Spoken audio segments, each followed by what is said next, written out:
Bien, muchas gracias, muy buenas tardes. Primero que nada, quiero agradecer la invitación a presentar en el Congreso de Medicina Interna, que es algo que siempre me gusta mucho. Y en los próximos 20 minutos voy a tratar de darle una visión más o menos global del estado actual de esta patología, lo que hacemos nosotros para manejar los pacientes y para diagnosticarlos, y algo de lo que pudieran ser las cosas más novedosas, ¿ya? En realidad, esto ustedes lo saben muy bien, ¿no es cierto? El PTI es una sigla que designa una patología hemorrágica que está mediada por anticuerpos, que son autoanticuerpos, y esto resulta en la destrucción acelerada de las plaquetas y también hay alteración de la producción. Llamamos una disminución del recuento de plaquetas, ¿no es cierto?, a una disminución bajo 100.000. Las guías clínicas, especialmente la americana, no recomienda tomar medidas o hacer cosas muy especiales con recuentos de plaquetas entre 110, 150.000 o 140.000, sino que esencialmente lo consideramos trombocitopenia definida como 100.000. En relación a la sigla de PTI, nosotros estamos en un poco de problemas porque PTI originalmente era por púrpura trombocitopénico idiopático, después se cambió a púrpura trombocitopénico inmunológico, pero las últimas guías clínicas americanas y también las europeas, la Working Group, decidió sacar el término de púrpura porque no todos los pacientes tienen púrpura, entonces quedó como trombocitopenia inmune, que en español no tenemos sigla porque en inglés ellos usan Immune Thrombocytopenia y está ITP. Pero nosotros lo vamos a seguir usando PTI, ¿ya? Lo siento. En cuanto a la epidemiología de la enfermedad, esto es algo que también llama la atención porque habitualmente uno estaba acostumbrado en nuestros tiempos más antiguos que el PTI era una patología de mujer joven. Eso es lo que nosotros decíamos, con una incidencia que era un pico entre los 20 y 50 años. Sin embargo, con el aumento de la expectativa de vida y con el aumento de del número de pacientes de tercera edad, se ha visto que en realidad no, y que el PTI sí que tiene una mayor incidencia en las edades tardías. Si ustedes se fijan aquí, estas son dos series distintas, y en las dos se demuestra que hay un aumento de los casos en los pacientes después de los 65 años, y lo que sí se mantiene es que en las pacientes jóvenes, ¿no es cierto?, predominan las mujeres como la mayoría de las patologías autoinmunes. En cuanto a la clasificación del púrpura trombocitopénico inmunológico, tenemos la clásica, que es aquel que es primario, en el cual es la única enfermedad que tiene el paciente, y el secundario, que en realidad está asociado a alguna otra enfermedad. Muy frecuente, y vemos casos inducidos por drogas, asociados a la infección por el virus de la inmunodeficiencia humana, lupus eritematoso, el virus de la hepatitis C, y por supuesto lo clásico que nosotros vemos en pacientes que tienen síndrome linfoproliferativo. Otra de las cosas que ha cambiado también en el último tiempo, y en relación también a lo que propone el Working Group Internacional de Europa y las guías clínicas americanas del 2011 de la Asociación Americana de Hematología, ¿cómo llamamos al púrpura al PTI? Clásicamente, ¿no es cierto?, estábamos acostumbrados a hablar del PTI agudo y el PTI crónico, dividiendo, ¿no es cierto?, en 6 meses la evolución. Si era más de 6 meses lo llamábamos crónico, si era menos de 6 meses agudo. Decíamos que habitualmente el PTI agudo era de los niños, el crónico de los adultos, cuando en realidad probablemente el PTI agudo y el crónico son dos enfermedades distintas. En el adulto lo que se propone actualmente, ¿no es cierto?, es esta nueva nomenclatura en la cual tenemos el PTI que se denomina nuevamente diagnosticado o de fase inicial, que es la patología durante los primeros 3 meses, la fase persistente a los 2 meses, y ya se habla de fase crónica después de los 12 meses. Y eso es lo que se usa especialmente la guía clínica americana utiliza esta nomenclatura. En relación a las características clínicas, no tiene nada especial, es muy simple, ¿no es cierto? Los pacientes tienen disminución del recuento de plaquetas y, por supuesto, por esa razón van a sangrar. Y sangran lo habitual, como todas las alteraciones de la hemostasia primaria, son sangrados mucocutáneos. Los sangrados mucocutáneos en la hemostasia primaria, fundamentalmente piel y mucosas, y Los sangrados más raros, que son poco frecuentes, el gastrointestinal y el intracraneal, afortunadamente, son muy poco frecuentes. En relación, cuando uno busca relación entre el recuento de plaquetas y el sangrado, no hay una relación directa, en el PTI se caracteriza por eso, y en general uno puede decir que los pacientes que tienen más de 50.000 plaquetas van a sangrar raramente, no tienen un sangrado frecuentemente, a no ser que tengan alguna patología asociada o alguna cosa rara. Y aquellos que tienen menos de 30.000 son aquellos en los cuales uno ve sangrados patológicos, especialmente, como les decía, mucocutáneos, pero el fenotipo es muy variable. Es decir, aquí no hay ninguna relación entre el número de plaquetas y un paciente con 30.000 plaquetas puede ser muy sangrador y al lado va a tener uno con las mismas 30.000 plaquetas que va a ser prácticamente asintomático. Por lo tanto, el fenotipo es variable y no dependiente del recuento. En relación a la fisiopatología hay que gastar un par de minutos en hablar de la fisiopatología porque también nos ayuda a entender los tratamientos que se hacen actualmente. Entonces, en realidad en la fisiopatología lo clave es la producción de autoanticuerpos antiplaquetarios y eso viene de los 50, ¿no es cierto?, desde los experimentos clásicos del doctor Harrington, que inyectaba plasma a voluntarios y al mismo, para hacerlo más lícito, de plasma de pacientes con PTI y veía cómo caía el recuento de plaquetas, proponiendo que la patogenia del PTI estaba en el plasma, después se demostró que estaba en la IgG y actualmente uno sabe que alrededor del 70%, 3/4 de los pacientes que tienen autoanticuerpos, uno puede encontrar que tiene autoanticuerpos dirigidos específicamente contra glicoproteínas de la membrana plaquetaria, la 2B3A y el complejo 1B9, y estos anticuerpos remueven las plaquetas en forma acelerada y promueven además apoptosis. Sin embargo, además de este mecanismo tan clásico de autoanticuerpos que promueve la remoción de las plaquetas, están las células, la citotoxicidad mediada por célula. Lo que se ha demostrado en los pacientes con PTI es alteraciones de la respuesta inmune, especialmente en el balance TH1-TH2 y, por supuesto, también alrededor de un día, 20% de los casos es posible demostrar que hay lisis de plaquetas por el mecanismo de citotoxicidad mediada por célula. Y ya desde hace bastante tiempo, muchos años, se demostró, y hay mucha evidencia experimental y evidencia clínica, de que los pacientes que tienen un PTI tienen una alteración de la megacariopiesis. Habitualmente lo que se ha demostrado es desde el punto de vista morfológico y desde el punto de vista funcional, alteraciones del crecimiento, de la maduración y de la proliferación de los megacariocitos y además los autoanticuerpos promueven la apoptosis de los megacariocitos. Así que claramente tenemos alteración de la producción.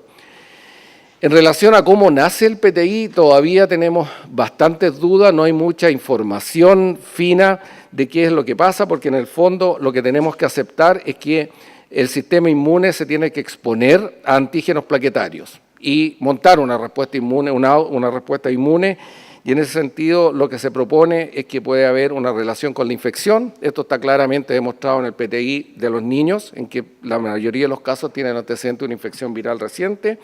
En los adultos es más raro, pero se ha propuesto que puede haber una relación con la infección. La inflamación también se ha propuesto como un mecanismo gatillante. En la inflamación uno puede tener apoptosis de plaquetas y expresión de ciertos criptoantígenos que podrían tomar acceso al sistema inmune y ser reconocido como extraño, y también se promueve, ¿no es cierto?, el mimetismo molecular en el sentido de que ciertas proteínas o incluso proteínas de ciertos microorganismos pueden ser semejantes a las glicoproteínas de membrana plaquetaria. Les voy a nombrar un ejemplo más adelante. Y a raíz de eso, ¿no es cierto?, lo que ocurre es una pérdida de la tolerancia inmune, hay una predisposición genética, claramente hay cierta relación de la patogenia del PTI con la haplotipos de HLA, se producen los autoanticuerpos y la respuesta inmune alterada. Y esto resulta ¿en qué? Resulta en que va a haber una producción de autoanticuerpos y estos autoanticuerpos van a reaccionar con las glicoproteínas de la membrana de las plaquetas, en este caso está esquematizada aquí la glicoproteína 2B3A, y estas plaquetas recubiertas con anticuerpos van a ser reconocidas por el receptor FC que está presente en los macrófagos del sistema reticular endotelial y las va a retirar de la circulación en forma acelerada. Y eso da cuenta del aumento de la remoción. Sin embargo, los autoanticuerpos también van a actuar a nivel de los megacariocitos y se van a unir desde las etapas precoces de la maduración. Los megacariocitos expresan glicoproteínas de membrana y van a ser también blancos los autoanticuerpos que van a dar origen a estas alteraciones que van a terminar en disminución de la producción. Por lo tanto, en los pacientes vamos a tener una trombocitopenia por un mecanismo doble, por un aumento de la destrucción y por una disminución de la producción. En el caso del cuadro clínico y el diagnóstico, lo que hay en este momento, ¿qué dicen las guías clínicas en relación al PTI? Aquí hay un caso clínico, esto es lo típico, ¿no es cierto? Una mujer joven, sana, que tiene una historia corta de hemorragia mucocutánea, ¿no es cierto?, de más o menos 10 de duración, que no tiene antecedentes mórbidos relevantes, no está ingiriendo drogas, y al examen físico no hay nada excepto el púrpura, ¿no es cierto?, en piel y mucosas, sin adenopatía y sin beseromegalia. Y aquí, frente a ese cuadro, uno se plantea, ¿no es cierto?, qué puede tener la paciente, le hace un hemograma, y el hemograma, lo típico, en un PTI típico, no complicado y el habitual, lo que va a mostrar, ¿no es cierto?, es una serie roja y blanca normal, y lo único que vamos a tener va a ser una trombocitopenia importante con, en este caso tiene 15.000 plaquetas, con plaquetas generalmente aumentadas de tamaño, que en el frote lo van a informar como plaquetas gigantes o plaquetas de mayor tamaño.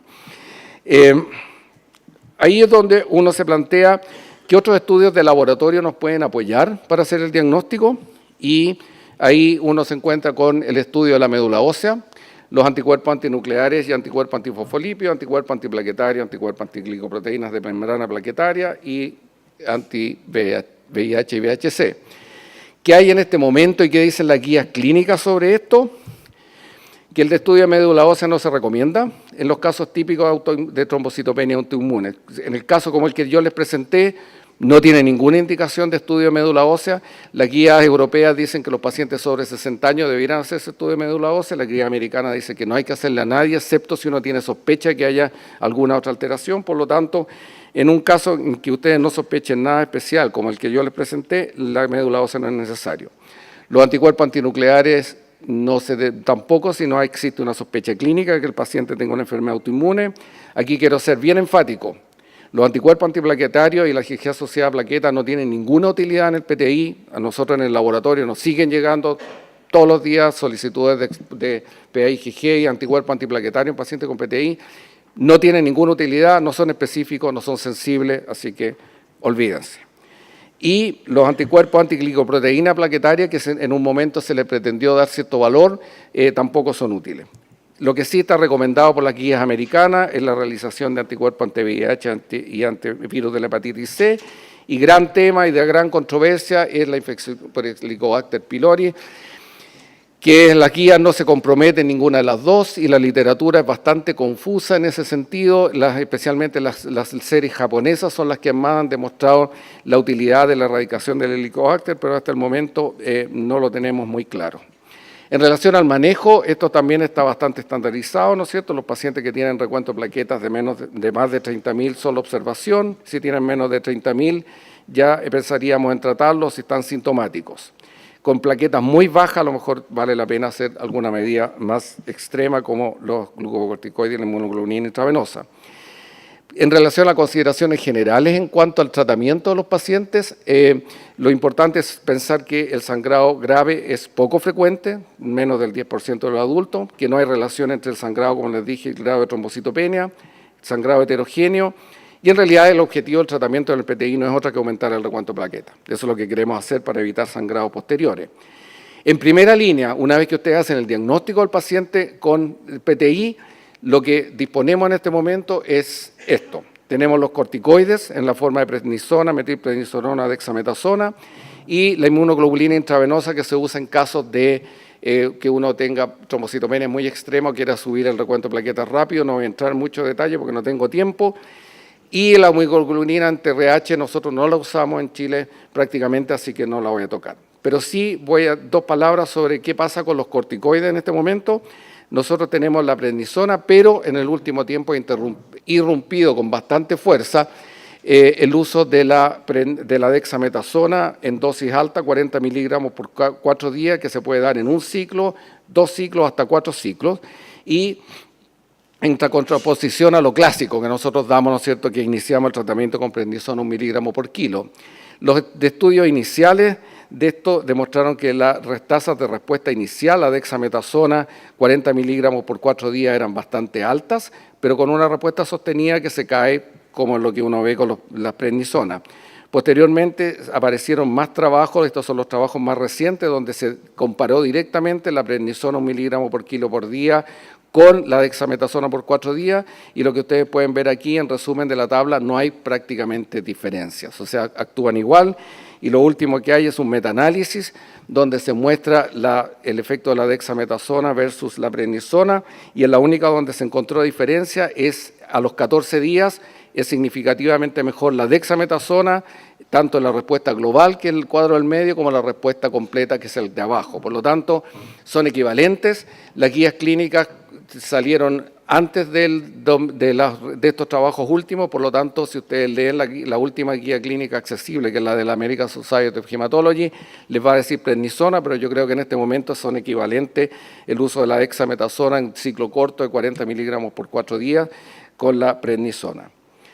Cuando hay falla la respuesta inicial, que no es tan raro, cuando falla la respuesta a los corticoides, uno se encuentra con el problema de qué hacer con los pacientes, y si el paciente es sintomático y necesita tratamiento, los elementos de los que disponemos actualmente son estos. Tenemos la esplenectomía, que sigue estando presente, el rituximab y los agonistas del receptor de la trombopoyetina, ¿no es cierto?, basado en el hecho de que los pacientes tienen disminución de la producción.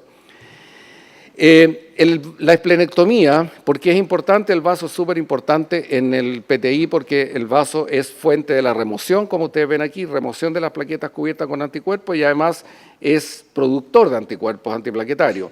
Por lo tanto, por muchas décadas, la esplenectomía fue el tratamiento de elección de segunda línea, pero sin embargo, a nivel mundial, actualmente esto ha ido declinando, y en las series grandes, extranjeras, actualmente no más allá del 25% de los pacientes son sometidos a esplenectomía, pero si ustedes se fijan, las tasas de respuesta iniciales son súper buenas, 80%, incluso a 60-70% a 5 años.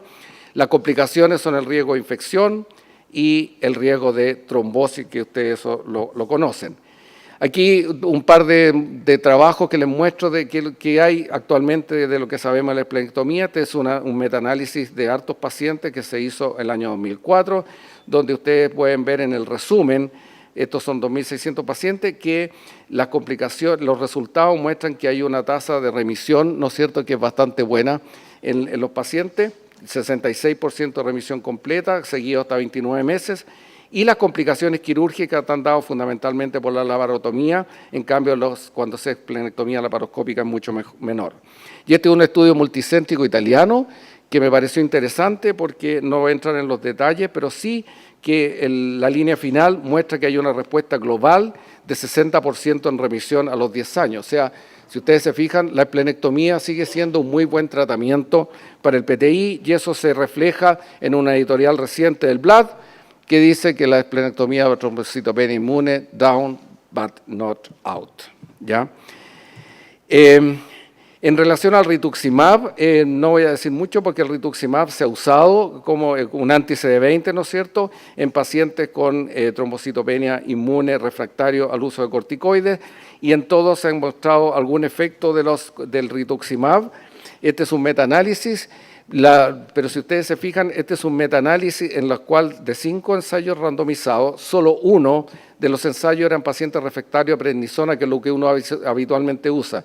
Los otros 4 eran pacientes en los que se les da rituximab de inicio, o sea, son pacientes no tratados previamente, por lo tanto, no es lo que uno acostumbra a usar, por lo tanto, preferí ver este otro trabajo, en que este trabajo sí es un multicéntrico randomizado, pero que sí lo usó en pacientes que ya estaban refractarios a corticoides, se dio la dosis habitual de 375 miligramos por metro cuadrado, con seguimiento largo, y lo que ustedes pueden ver en resumen es que no hay un efecto importante del rituximab comparado con placebo en las remisiones a largo plazo, ¿ya? Así que el rituximab, muy poco efecto. Y por último, Disponemos de los agonistas del receptor de la trombopoyetina, que son dos, el romiplastin, que es el que actúa uniéndose al receptor a la parte en la cavidad de la trombopoyetina, y el tromboplag, que es oral y que se une en la cadena, en la región de la membrana. Las dos guías que disponemos actualmente, la europea y la americana, recomiendan los agonistas del receptor de la trombopoyetina en segunda línea, y los dos dicen que son tratamientos buenos para la segunda línea, y aquí está un metaanálisis de la eficacia y la seguridad de los receptores de trombopoyetina, y en los dos se puede ver, ¿no es cierto?, que hay un muy buen efecto de los receptores de trombopoyetina en el tratamiento de segunda línea. Esto para que se vea un poco mejor. Me pareció interesante porque este es un trabajo italiano multicéntrico en pacientes refractarios a esteroides, y lo que se ve, ¿no es cierto?, que las respuestas globales son muy buenas, 80%, 90%, la remisión completa se alcanza casi en el 50%, y en los pacientes que estaban con sangrado tienen una resolución del sangrado de casi el 100%, por lo tanto, la acción de los agonistas del receptor de trombopoyetina sigue siendo, muy buena. Y esta es la penúltima diapositiva, solamente como curiosidad, de las muchas drogas que han salido al mercado que se han tratado de utilizar en PTI. La única que ha alcanzado el nivel de tener por lo menos 2 ensayos fase 3 es el inhibidor de la vía de señalización de SIK. SIK se llama spleen, o sea, tyrosine kinase, es una tirosina quinasa del vaso que media la fagocitosis de las plaquetas, y en estos son 2 ensayos clínicos paralelos idénticos, y lo que se ve aquí son las tasas de respuesta del fostamatinib, y estos son los recuentos de plaquetas que son permanentemente sobre 50, pero solamente lo muestro porque es la única droga que en este momento tiene por lo menos ensayos clínicos fase 3, que tiene un blanco distinto a las anteriores y que pudiera tener alguna utilidad en el futuro en el tratamiento del PTI. En resumen, entonces, el PTI en manejo de primera línea sigue basado en corticosteroides, solamente que ahora tenemos la alternativa de usar dexametasona versus la prednisona. La esplenectomía, sin lugar a dudas, sigue siendo la opción terapéutica que logra las mejores tasas de remisión a largo plazo. No hay ninguna que logre las tasas de remisión de la esplenectomía. El rituximab, no encuentro que en pacientes refractarios añada mucho, no hay mucho efecto. Sin embargo, los agonistas del receptor de trombopoyetina sí que son una muy buena alternativa de segunda línea, especialmente por los resultados que se ven y porque hasta ahora los efectos adversos son bastante menores. Y por último, todavía tenemos si ustedes se fijaron, las cifras de remisión con todas las drogas, los de primera línea y los de segunda línea, están lejos de ser del 100% de los pacientes, por lo tanto, la alta tasa de fallas de tratamiento y recaída significa que todavía hay harto que hacer en el tratamiento de los pacientes con PTI. Muchas gracias.